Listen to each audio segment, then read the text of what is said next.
today at City Club's April 15th Friday Forum. I know you're all happy it's not tax day actually today. That's Monday. I'm Sharon Van Sickle-Robbins, President of City Club, and I would like to welcome you all, those of you here today with us at the Governor Hotel, and those of you listening on OPB or KBPS radio, or watching on Portland Community Media's CityNet 30. Today, Police Chief Michael Reese will share his vision and priorities for Portland's Police Bureau, but first, a few announcements. First off, if you haven't already silenced your cell phones, please do that now. Next, I'd like to recognize one of our new City Club members who's here today, Jill Hymanson, who's an economics student at Portland State. Let's give her a hand.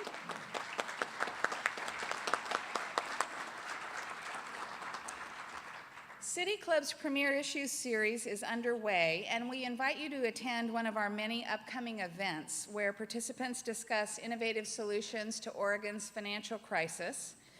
Upcoming programs include a look at the impact of Oregon's fiscal health on the health care of Oregonians, a tour of businesses in the transitioning Lentz neighborhood, and a look at public safety spending in Oregon. You can learn more about all of our events on our website, which is pdxcityclub.org. City Club's 2-month membership drive has begun, and we encourage any of the non-members in the audience to join City Club and really make a difference in our community.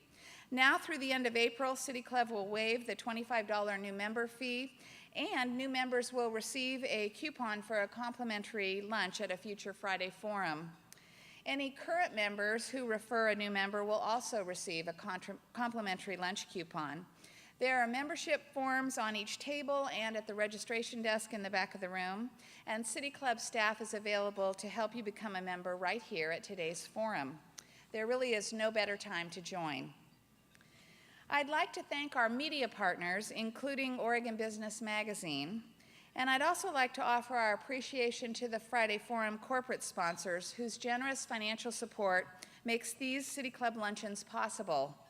Please join me in offering our sincere appreciation to our spring quarter sponsors, communications firm Morel Inc., utility company Northwest Natural, and the two law firms, one Perkins Coie and the other Schwabe Williamson and Wyatt, and some of them are here with us today, so thank you for your support.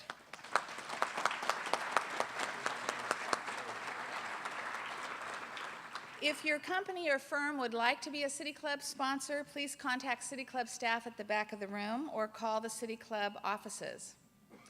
Now, some of you are old hands at being here at Friday forums, but today, during our question and answer period, we're going to be experimenting with something a little different.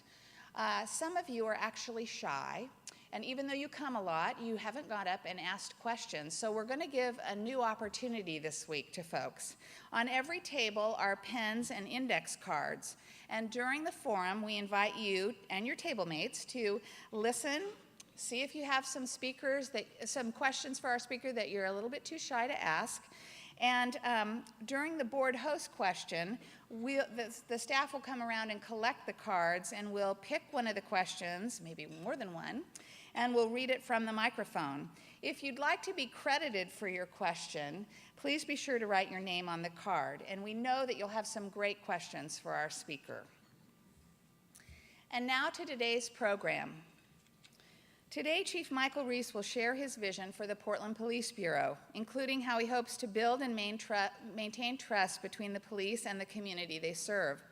He will describe how he intends to sustain a safe city, serve as a good steward of public dollars, and establish a positive work environment for his force.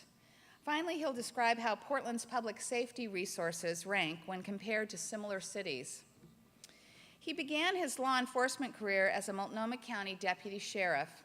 He transferred to the Portland Police Bureau in 1994 as an officer when Mid-Multnomah County was annexed to the city of Portland. During his tenure at the Portland Police Bureau, he worked in a wide variety of leadership assignments, including the Tactical Operations Division and the Youth Gun Anti-Violence Task Force. He then served as commander of East Precinct, the largest of the 3 precincts in the city of Portland, and as the Central Precinct Commander, where he led a collaborative public-private effort that reduced crime by 35% in downtown Portland. He was sworn in as Chief of Police for the Portland Police Bureau in May of last year. And now please help me welcome today's speaker, Police Chief Michael Reese.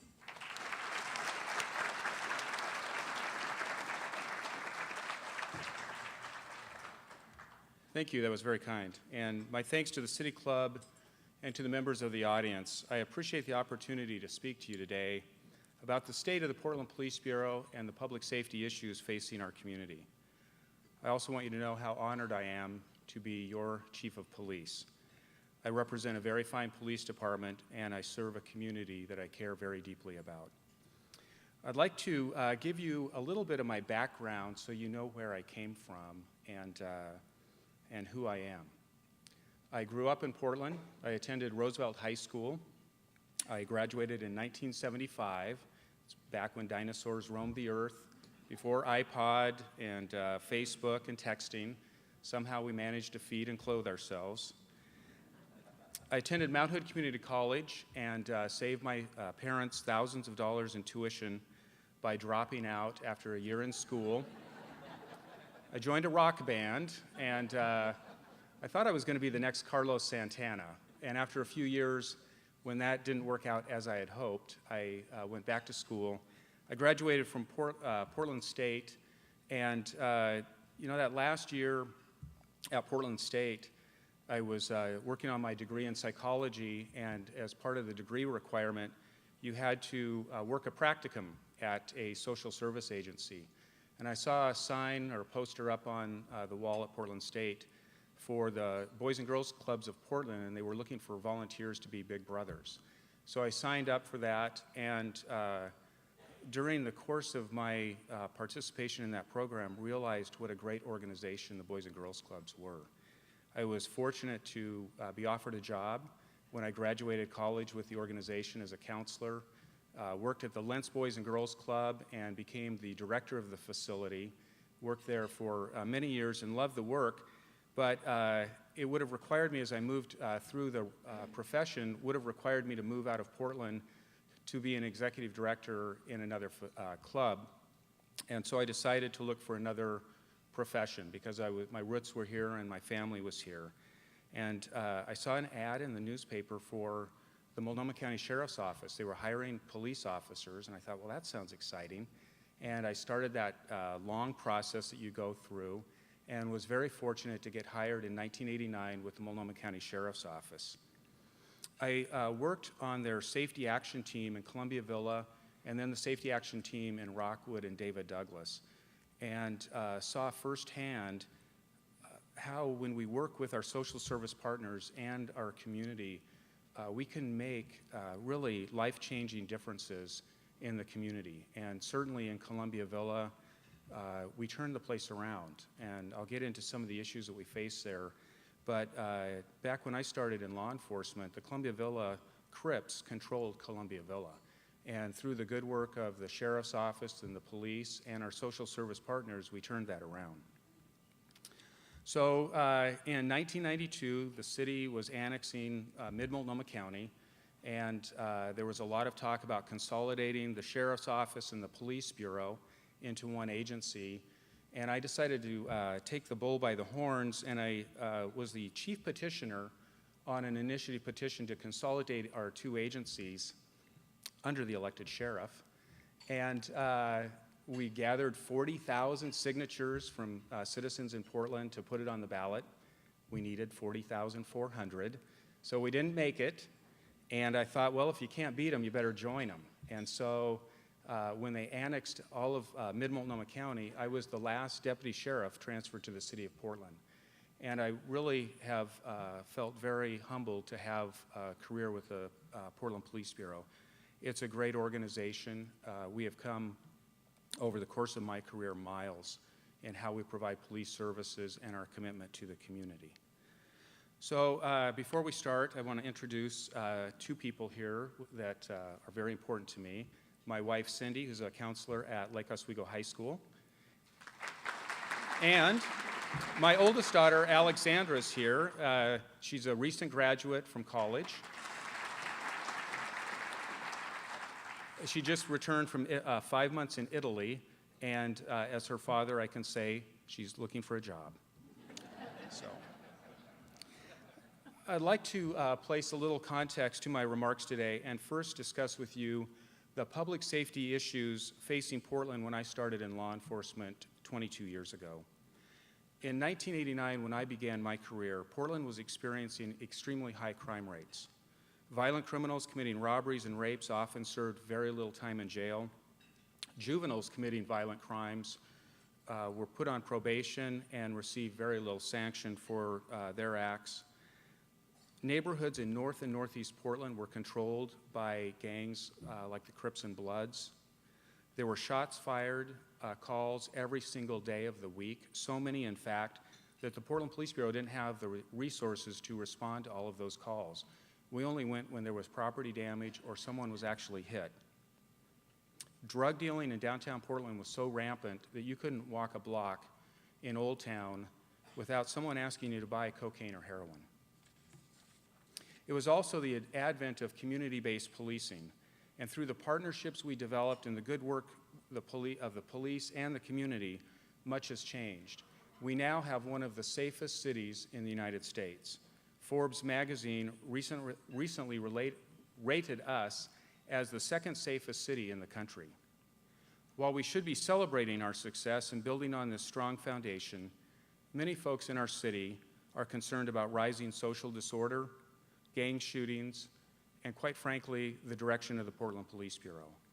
And so that brings us here today. 11 months ago, when I became chief, I shared with the community and the Bureau my 4 key priorities to help us meet the significant challenges facing the Police Bureau and the community we serve. First and foremost, we must maintain a safe and vibrant city. Our fundamental mission at the Portland Police Bureau is to reduce crime and the fear of crime. We want to improve the health of our neighborhoods by addressing the root causes of crime and disorder and not simply putting a Band-Aid on crime or displacing it to another community. I want to share with you 2 examples of our innovative efforts to fundamentally take away the environment that allows crime to occur. And one of these efforts really has been an epiphany for me, and I want to thank Detective Jeff Myers for his creative strategy called the Service Coordination Team, where we partner police, drug treatment providers, corrections, the district attorney, and supportive housing specialists. This program is focused on drug addicts who are stealing everything that's not nailed down to support their addiction. We hold these people accountable for their criminal behavior with short periods of incarceration while providing drug treatment, housing, and employment opportunities. This model program has reduced recidivism by 32% in a group of hardcore drug offenders. As a result, during the same time frame, serious crime in downtown Portland has decreased by 35%. And joining us here today, I want to introduce the members of this team because it is a very collaborative effort. During the course of my career, I've seen our best work done when we think outside the box and we build new partnerships with non-traditional police partners. I would like to introduce Detective Jeff Myers. Jeff, you want to stand up? Ed Blackburn from Central City Concern, Kay Turan from VOA, Austin Raglione, and Stacy Dunn. Thank you for your service.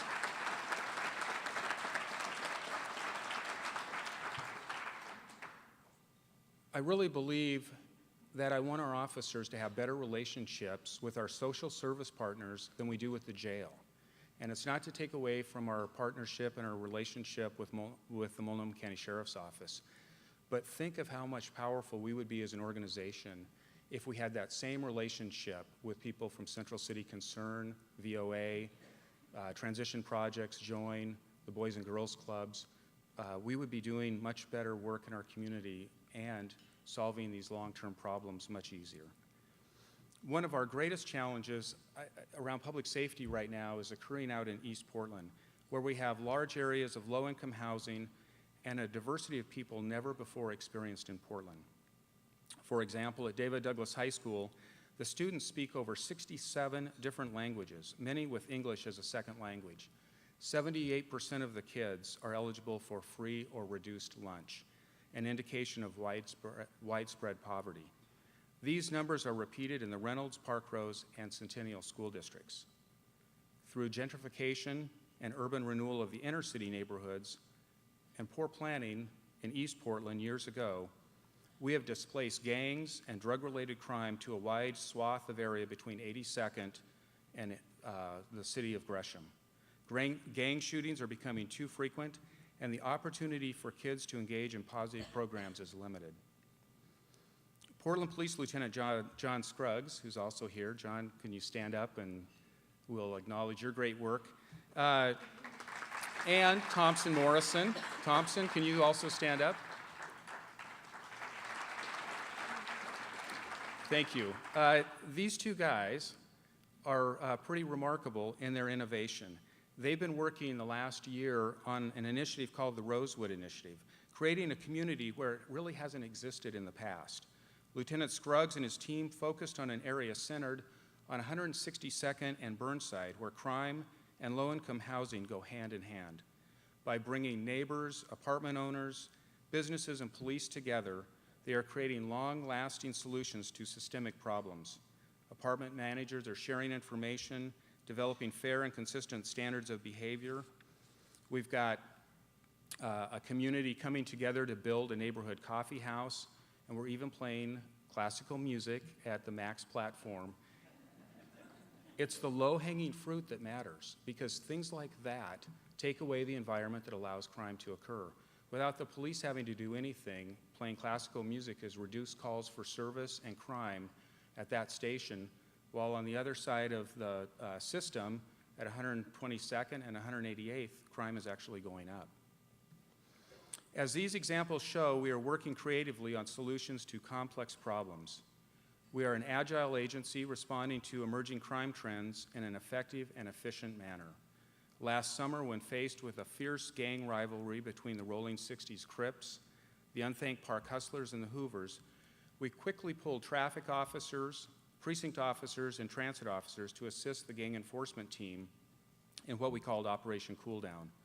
It worked, and gang violence subsided with the increased patrol presence and our outreach efforts. However, that comes at a cost. While traffic officers worked gang hotspots, they weren't working intersections where we have too many accidents. Patrol officers weren't available to respond to non-emergency calls for service, and transit officers were pulled from their normal duties. My second priority as chief is building community trust. Whether it's the perception or reality, too many people believe that there has been a fracture in the trust between the police bureau and the community we serve. Trust is a perishable commodity, something we have to constantly work on. I am committed to ensuring that our organizational values are in sync with the community values and that we are meeting the community's expectations. It all starts with accountability. As an agency, we have to accept ownership of our missteps. For example, in the officer-involved shooting of Aaron Campbell, we determined through an analysis by the Bureau's Professional Standards Division and the Training Division that some of our officers and sergeants didn't follow our training and policies in this incident. It was a complex event, and the officers had the best of intentions. Unfortunately, they made mistakes. We held them accountable, and one officer has lost his job. This was a decision ultimately made by the mayor and I, but what's most insightful about the changing culture of our organization is that throughout the review process, members of the agency, from peer officer to assistant chief, arrived at the same conclusion: the shooting was out of policy. As we build community trust, we have to meet the community members where they are if we want them to partner with us. That means attending churches, community events, and neighborhood meetings. We have to listen, and we have to be responsive to the needs of the community. As a core organizational value, I've asked our officers to be committed to service and to treat people the same way they would hope an officer would treat their family in similar circumstances. This past year, I asked Mark Jolin, Joyce Harris, David Larati, Jim Sloan, Carmen Rubio, Lori Abraham, Suzanne Hayden, Steve Trujillo, Kendall Clausen, and Tania Ayers to join me as members of the newly formed Chiefs Advisory Panel. This is a diverse group of people who bring years of community service in homeless and minority outreach, business engagement, and criminal justice systems. We have thoughtful discussions on critical issues such as police use of force and efforts to improve our community relationship. We also have 4 precinct advisory councils that work on these same issues and advise the precinct commanders on community concerns. I would like to introduce our precinct commanders, Jim Ferreras, Bill Walker, and Vince Jarmer. Thank you very much. We are engaged in a robust dialogue with key constituencies through the Sexual Minorities Roundtable, the African American Advisory Council, the Arab Muslim Police Advisory Council, and at special events like our dining room dialogues at St. Francis Dining Hall. I want to kind of tell you a little bit about that interaction. I attended it when I was at Central Precinct as the commander. We would come into the St. Francis Dining Hall and get into a circle of chairs.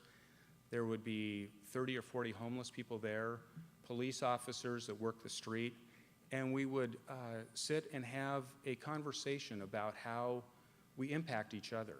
And we listen to the people who are homeless tell us about how it feels to be moved out of a camp and to have their belongings hastily picked up and moved from a sidewalk or a doorway or an alcove. We would tell them about how the difficulty we have in trying to balance the needs of businesses and residents and still working on these homeless issues. It was one of the most heartwarming things I've participated in. That dialogue really was very insightful, and it is the way that we need to communicate with these different constituencies if we're really truly going to come to understanding and shared values and expectations. My third priority is to create a positive work environment at the Portland Police Bureau. I've learned over the course of my career that the higher you move up the management ladder, the less ability you have to tell people what it is that you want them to do, and the more it is about inspiring people. All of us in the Portland Police Bureau need to have a shared vision of where we're headed. There must be clear expectations for work performance and accountability when folks don't meet those requirements. We have a great police department, and about 95% of our people are doing exceptional work. Probably like your organizations, 5% are doing something else. One of my jobs is to find ways to support that good work and develop opportunities for professional growth while holding accountable those who are not doing what the public expects them to do. Accountability is a two-way street. Officers want to know that management is also held accountable for setting a correct course for the agency, developing policies that are fair and reasonable, and then training to those policies. Officers want their leaders and the community's support for the difficult work they do. Police work is a challenging profession, to say the least. Sometimes we and the community expect perfection and a successful resolution when in reality the outcome is determined by forces or people outside of our control. Officers are human and they're going to make mistakes. When they do, we're going to correct those mistakes and hold people accountable in a disciplined process that is fair and transparent. However, when we find that our policies and our training are out of step with best practices, that's my responsibility and I own it. But what I've told our officers is that when they have done their best, they followed our policies and used the tactics we've trained to, I'm going to support them even when the outcome isn't what we had hoped for, because sometimes that's simply the nature of police work. Now, one of my new initiatives in the area of creating a positive work environment is a police foundation.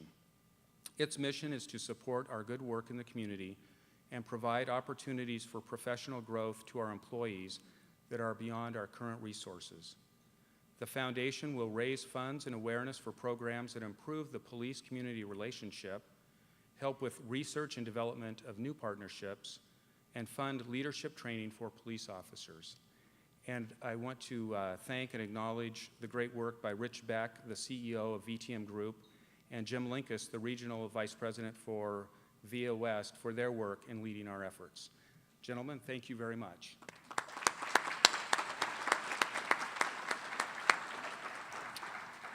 Rich, I'm sure, would want me to tell you that you can check out our website at portlandpolicefoundation.org. My fourth priority as chief is for us to be good stewards of the public resources. These are difficult economic times, and the Police Bureau budget takes up the largest share of the city's general fund.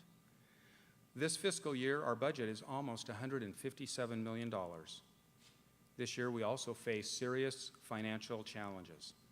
Shortly after taking over as chief, we had to lay off or eliminate 35 non-sworn positions. And I can tell you, it was one of the most difficult things I've ever had to do in my profession, is to meet individually with those people and to tell them that although their work was valued and that they had been here in our organization, some of them for years and years, that because of the financial situation, they were no longer employees. This painful cut did not include a $2 million gap caused by a reduction in towing revenue. To close that gap, we had to hold 32 police officer positions vacant until January of this year and drastically cut our external materials, services, and overtime expenditures. This means not sending officers to recertification training, not replacing worn or broken equipment, and not having overtime money to fund drug reduction missions. And that has a direct impact on the community. That spike that we've seen in Old Town Chinatown is because the Police Bureau and our partner agencies haven't been able to do the type of enforcement that's necessary to keep a handle on the drug dealing there. I was determined when I became chief to do things differently as we managed the current financial challenges and prepared the 2011-2012 requested budget. I brought in Mike Kuykendall, a former deputy district attorney and vice president of the Portland Business Alliance, as a civilian director of services to manage our business operations, oversee our internal investigations, and to bring a fresh perspective to the executive leadership team. As director of services, Mike oversees the fiscal division, strategic services division, records management, IT, professional standards, and the training division. And I'd also like to introduce Assistant Chief Larry O'Day and Assistant Chief Eric Hendricks. Would you guys stand up? We have a great team, and it's because of these guys that we're doing the good work.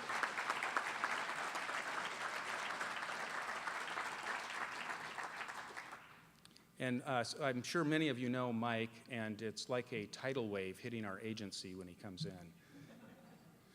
As part of our efforts to improve transparency and accountability in the budgeting process, we met monthly with the Office of Management and Finance and the mayor's staff to review, plan, and implement tough budget controls.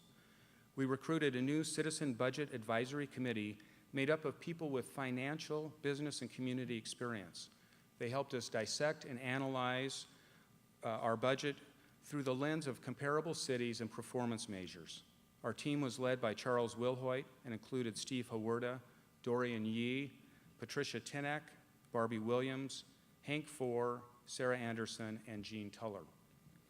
We also presented our requested budget to citizens at the 3 Public Safety Advisory Councils and to the Chiefs Advisory Panel. We received valuable feedback from them on how they want their public safety dollars used and our efforts focused. During this process, we really came to understand how lean our organization is.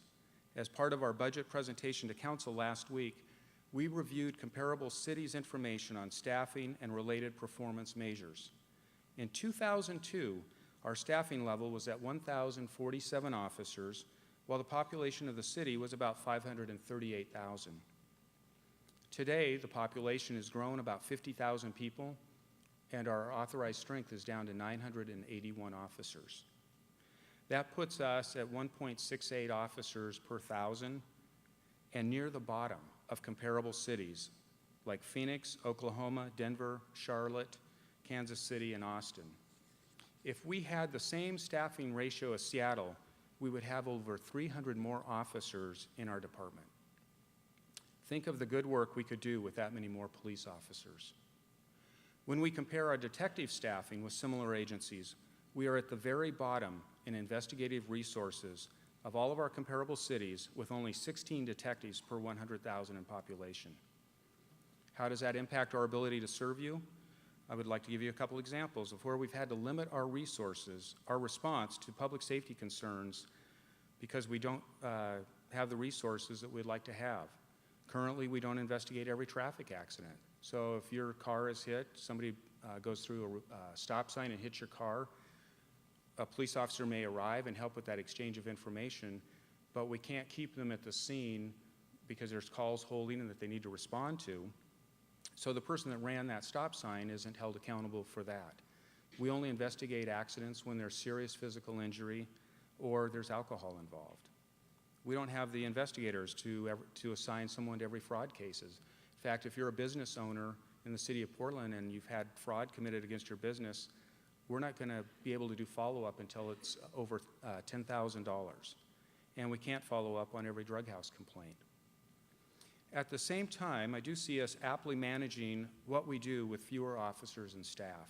Our ability to move resources to meet emerging crime trends is a good example of this resourcefulness. Last year, we saw about a 6% uptick in the most serious crimes, and that was driven by an explosion in burglaries.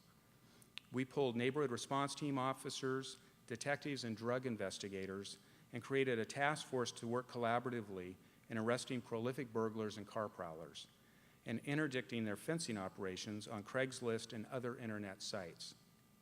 It's been very successful. Burglaries are down 17%, and our overall crime rate by 6%. And when we look at our crime rate, it's at historic lows right now. It's comparable to where it was in 1967.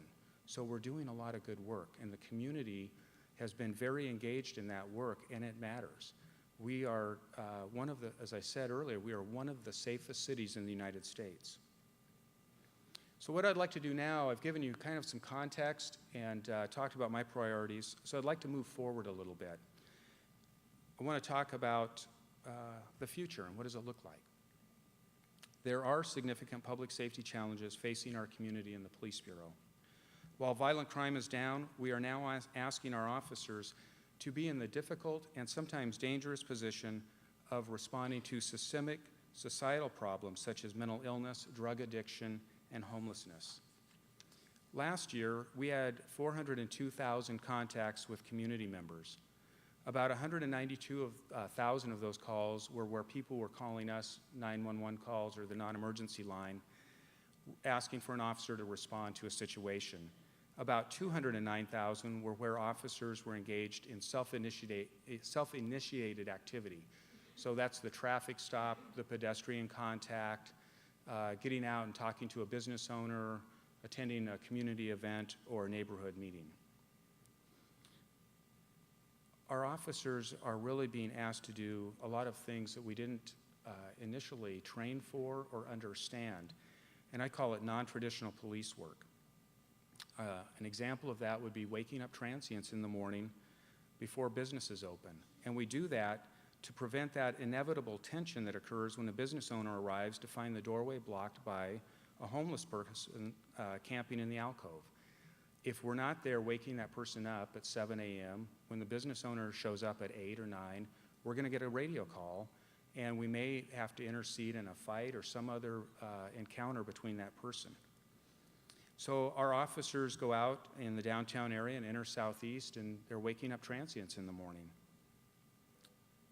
Sometimes that transient comes out of that sleeping bag or out from underneath that cardboard with a knife. And unfortunately, we've had some violent encounters. And the officer is put in the very difficult position. They're trying to wake someone up to relieve that tension that occurs, and all of a sudden they're in a deadly force encounter. And they're forced to use their handgun to protect themselves in what would be a very low-level situation. How does that play out on the front page of the Oregonian? Do we as a community support the officer or vilify him or her for taking on that unenviable task of dealing with social disorder? We estimate that of the 400,000 contacts police officers had last year with community members, up to 28,000 involved someone with a mental illness or suffering from emotional distress.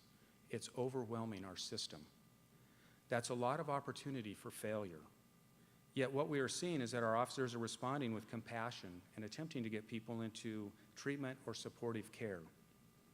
Unfortunately, the social safety net for these folks has nearly evaporated.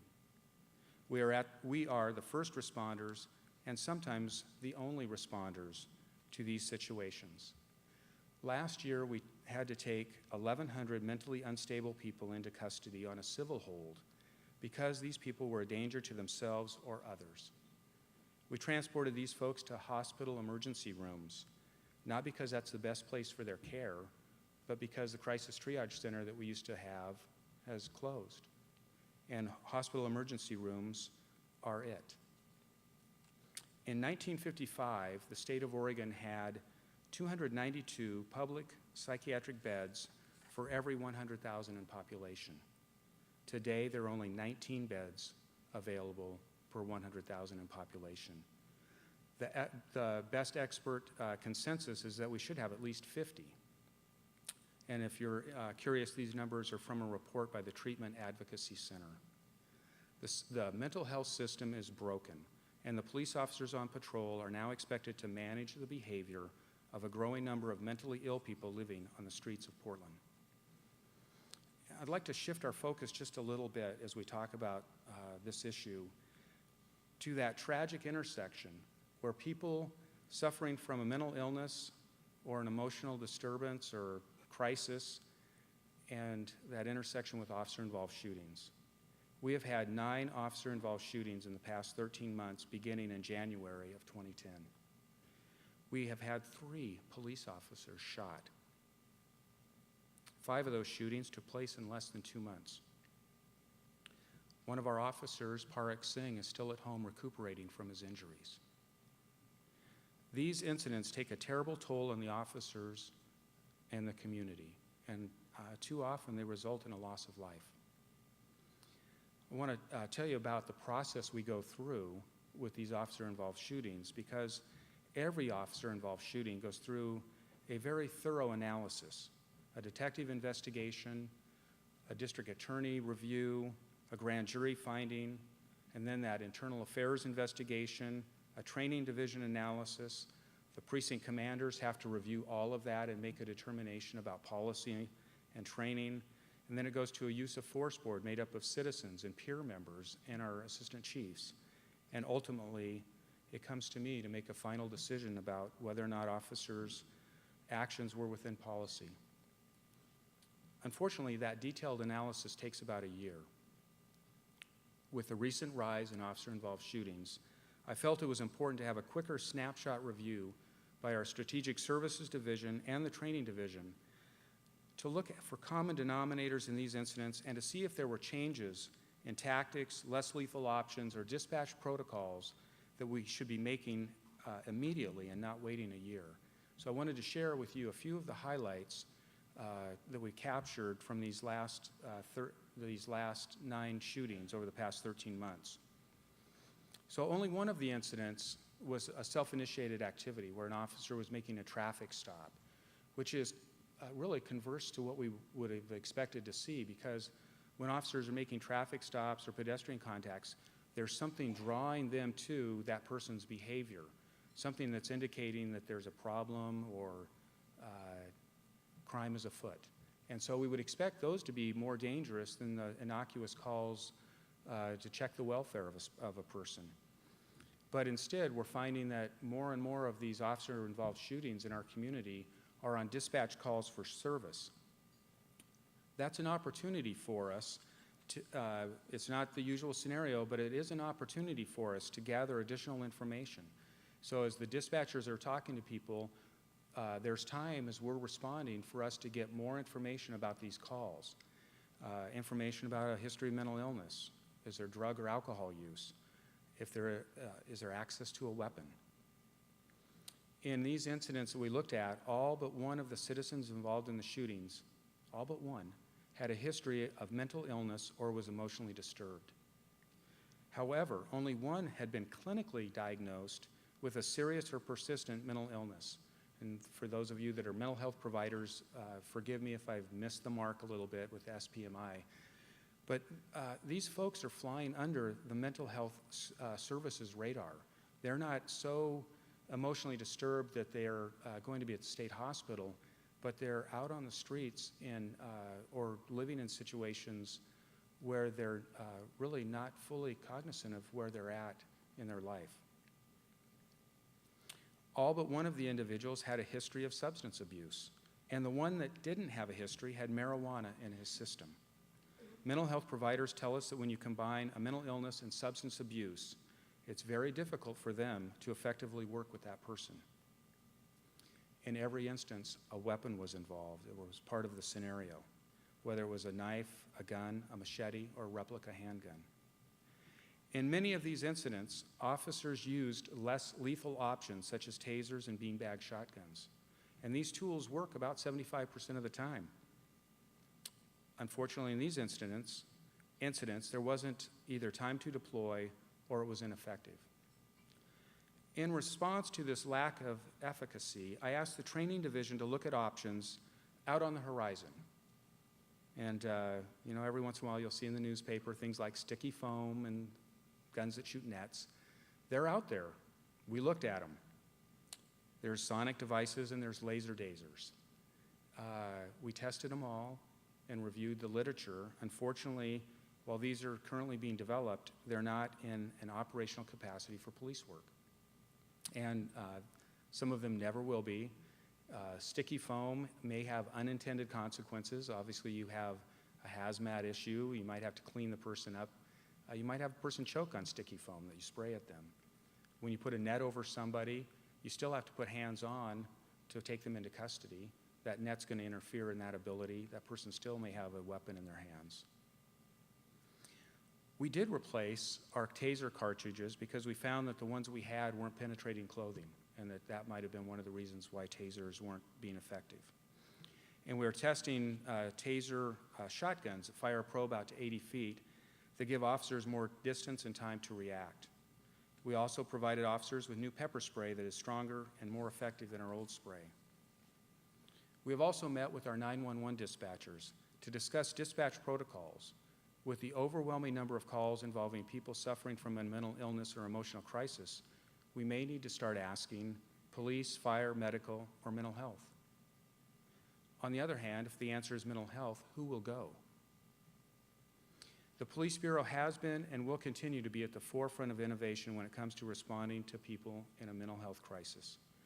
We have a full-time psychologist on staff to help train our officers and assist us with navigating the mental health system. All of our officers receive 40 hours of crisis intervention training. We have a mobile crisis unit where we pair a Project Respond caseworker with a police officer out on patrol. This unique team identifies those people suffering from a mental illness who are causing repeated community safety concerns or have the potential for a violent encounter with the police.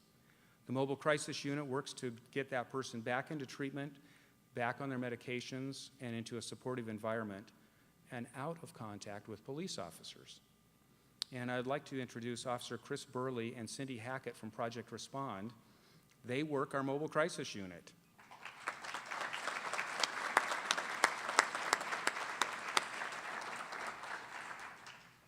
And Chris and I share an unusual bond. I hope he's okay with me telling you about it. I was sworn in on May 12th as the Chief of Police. And one of the first conversations I had with the mayor was, what are we going to do? How would you like the communication if we have an officer involved? Shooting, a bomb threat, or some other incident that involves the police and you're the new police commissioner. So we had this really robust talk about that communication. And about 5 o'clock, I was going up to watch my daughter's lacrosse game at Wilson, and Eric Hendricks called me and said, we've had an officer shot. And it was Chris Burley.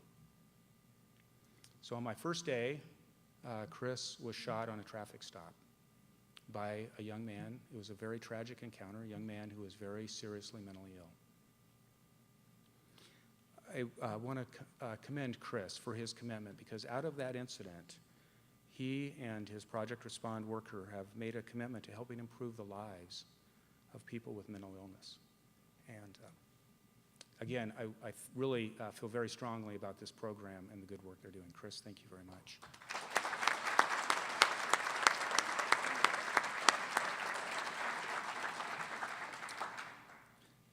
In these most recent incidents where our officers have had to use deadly force to protect themselves and the community, the officers have used good tactics.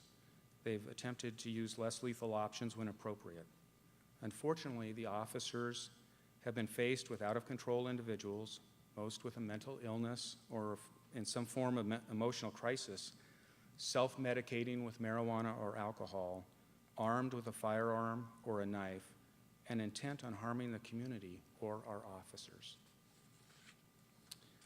It's not just us, and I wanted to just briefly tell you about other jurisdictions in Oregon, because this is happening across the state, and I think it's an indication, again, of the broken mental health system that we're all facing. So in December of 2010, Eugene police shot and killed an Iraq war veteran, son of a retired Eugene police sergeant who was suffering with PTSD. On May 30th, OSP troopers shot an intoxicated subject armed with a knife and described as despondent over the death of a family member.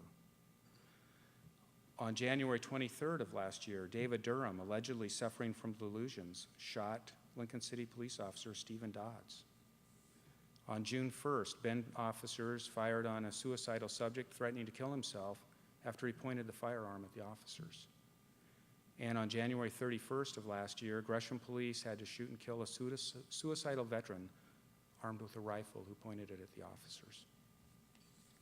These types of incidents are becoming too frequent in our community, and I think it's incumbent upon all of us to do something about it. We all own this problem, not just the police officers. It is a growing crisis, and you can't walk a block in downtown Portland without seeing someone who's suffering from an emotional disturbance or severe mental health issue. I want to kind of wrap up by talking about one of the incidents that we had, and I'm going to walk you through this incident so you get an idea of the complexity and the danger involved. It occurred on December 27th, and it was about 5:15 in the afternoon when the parents of a 30-something-year-old man who lived at home got into a discussion with him that led to an argument that led to a violent assault where he assaulted his parents. The father had to physically pick the son up and throw him out of the house and then lock the doors so that he couldn't come back in to assault them. They called the Portland Police Bureau, and we responded. While we were heading that way, the young man armed himself with a machete and started breaking out the windows of the family home to try and get back inside. The parents were desperately concerned that one of their neighbors would walk by or come outside hearing that disturbance, and their son would confront that person and harm them. Our officers arrived on scene. They knew the circumstances that this person was diagnosed with a mental illness and that he was armed and that he was very dangerous. They staged blocks away, developed a very good tactical plan. They had less lethal options, beanbag shotgun, tasers, and they walked in to that neighborhood. As they got about 100 feet away from the house, he saw them and charged the officers with the machete raised above his head. And at a run, he came at the officers. They, of course, communicated as best they could to him to stop. They tried to use a less lethal shotgun. It didn't have any impact on him. When he got close enough, they tried a taser, and it didn't work. It finally took 4 shots from an AR-15 rifle to stop him. That's how highly motivated he was. 10 feet away from the police officers. He survived and went to the hospital. He's back out in our community. Chris and his team have worked with him and the family to develop a safety plan. He's a neighbor. of mine. And I met with his parents, and they wanted me to share with the officers involved their appreciation for their arrival that night. Like I said, they were deathly afraid that he would harm one of their neighbors or one of the officers. And they have been struggling with this for years and years. And there's really very little help or hope for them or families like them in our community, given the current state of our mental health system. So I really appreciate this opportunity. And I'm going to wrap up my remarks, and I hope that you have a richer understanding of the public safety issues facing the Bureau and our community. And I again want to tell you how honored and humbled I am to be your Chief of Police. Thank you very much.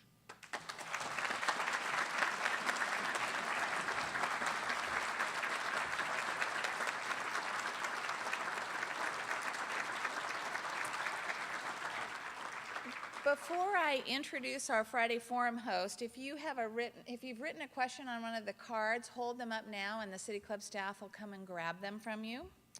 The first question for our speaker, as always, comes from our Friday Forum host, and today's host is City Club Treasurer Ted Kay. Ted has been a City Club member since 1990, and he received the President's Award in 2008 and 2009. Ted? Chief Reese, I expect that citizens' use of rapidly evolving electronic and communications technology must have an impact on police work. People can take digital photos and videos of police activity and share them online within seconds, while Facebook, Twitter, and other platforms allow thousands of citizens to interact and discuss police activity nearly in real time. How does this change the work of a police officer, for good or bad? That's a great question, because we've had, a few years ago, we had an incident where an officer arrested someone that was videotaping him and interfering with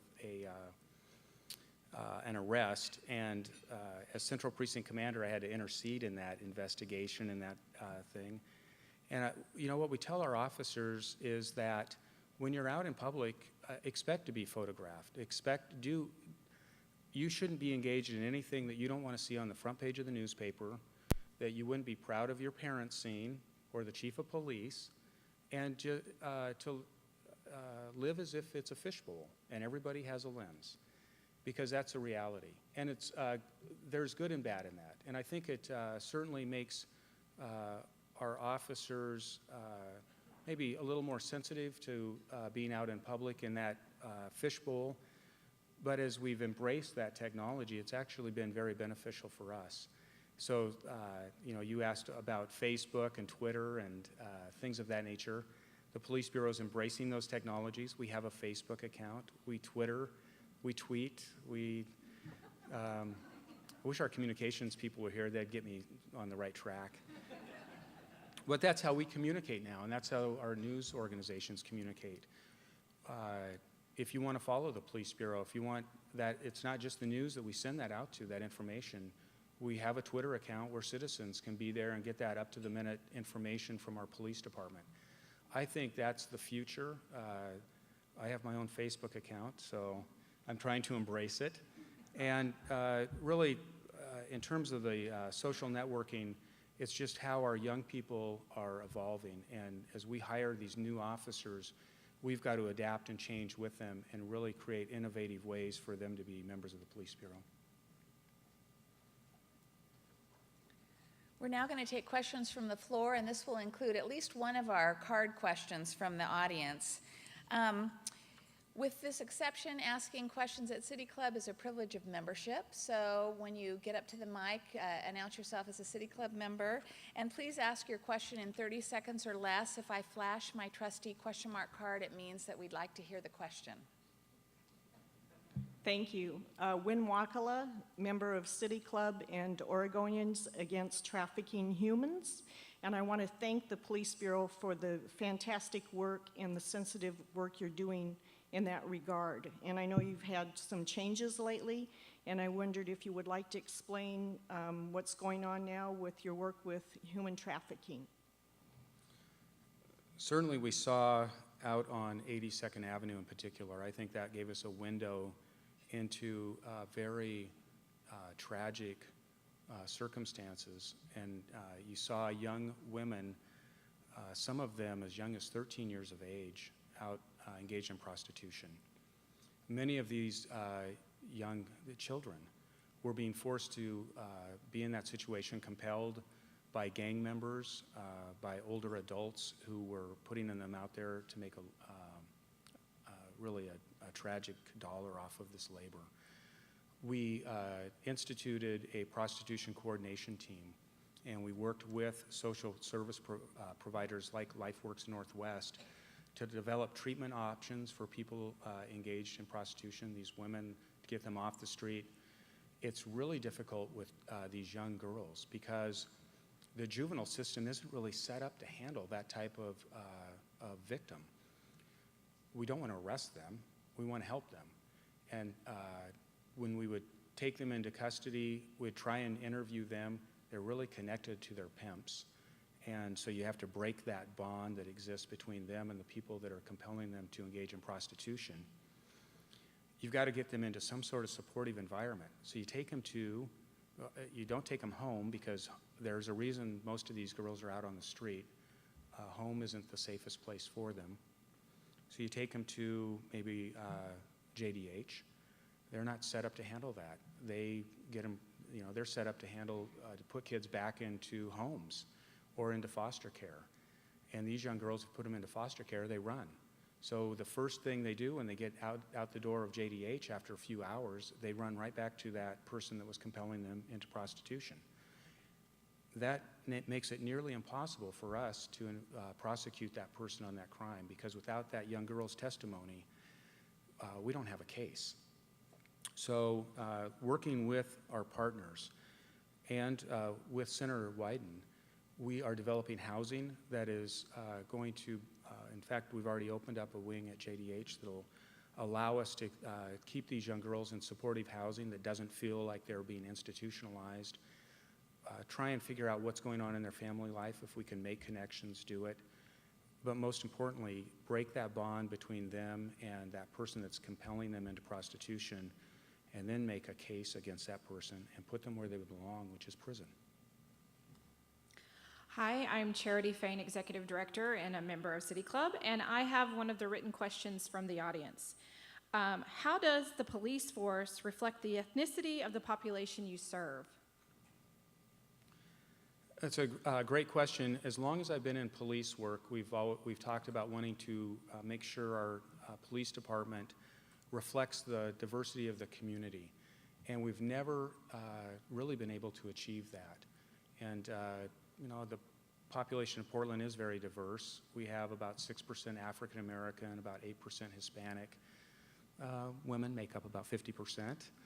And for a lot of reasons, police work and the Police Bureau hasn't been able to bridge the gap and get those diverse populations in. This year, we have, I believe, a historic opportunity to diversify our workforce. We have about 79 people who are retiring or eligible to retire in July of this year.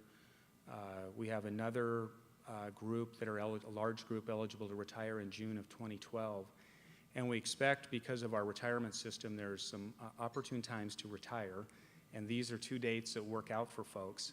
So we're expecting a lot of our senior leaders and senior officers to leave the organization.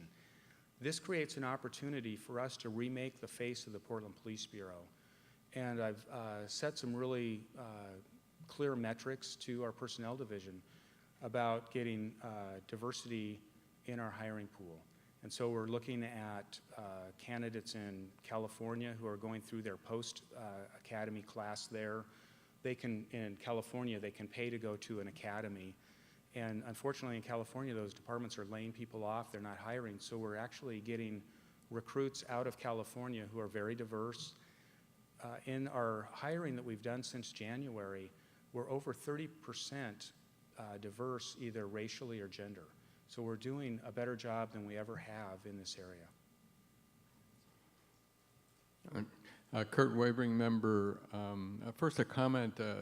the City Club did a year-long study on the mental health system in Portland and basically found that it's broken and fractionated.